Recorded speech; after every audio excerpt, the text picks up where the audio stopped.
Hi, I'm Gretel Jack, checking in from New Zealand. I live with spinal ependymoma and my parents.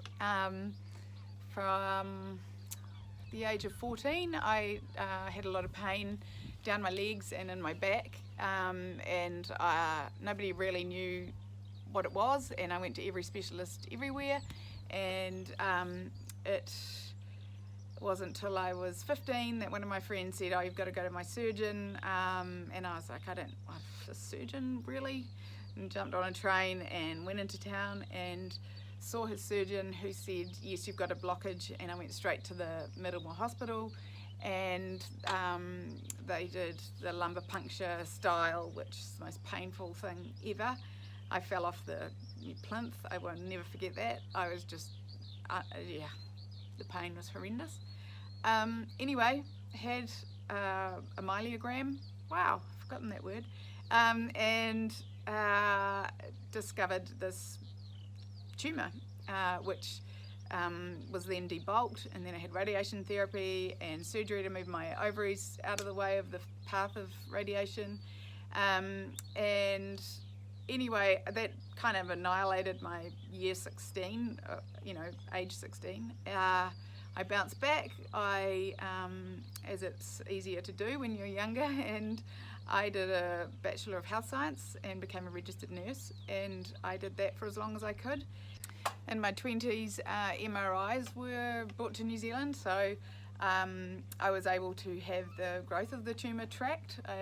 We'd hoped there would be nothing left from the original surgery, but unfortunately there clearly was, and we were told to watch and wait, so that's what we did. And then in my 30s, I was working with international sports teams. I was doing like 20-hour days, and really distracting myself with work from the pain, as well as enjoying the work. But it became clear that the tumour was much bigger, and so I sought a second opinion, and he said, "Look, I could take it out, you'll be in a wheelchair, but you'll be fine.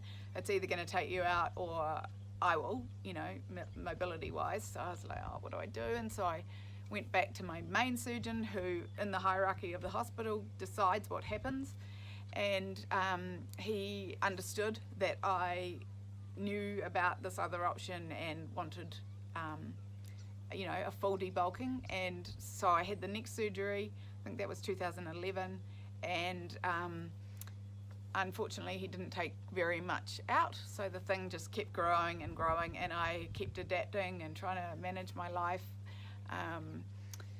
Anyway, I was also, at the same time, I've been watching research for years overseas about spinal ependymoma, and Dr. Gilbert's work at MD Anderson. I'd inquired years ago about his chemotherapy ideas, and they were just so expensive, like $500,000 for me to get there from New Zealand, all that stuff. So anyway, I was very keen on the immunotherapy idea, and so once the trial there became apparent, I went over, had a biopsy done, and all my DNA pulled apart and analysed, and they had never seen an ependymoma this big or this old or this mutated, and so I was straight into the trial, and my parents enabled me to do that. It was a huge financial commitment. I lived in Washington DC for that year.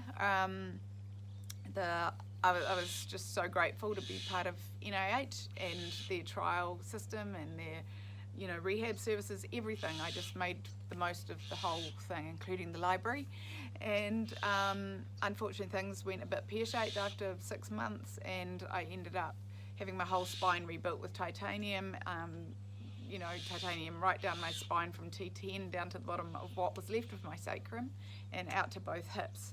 I hadn't realised how destructive the tumour had been to the bones in all that area, not to mention other tissues.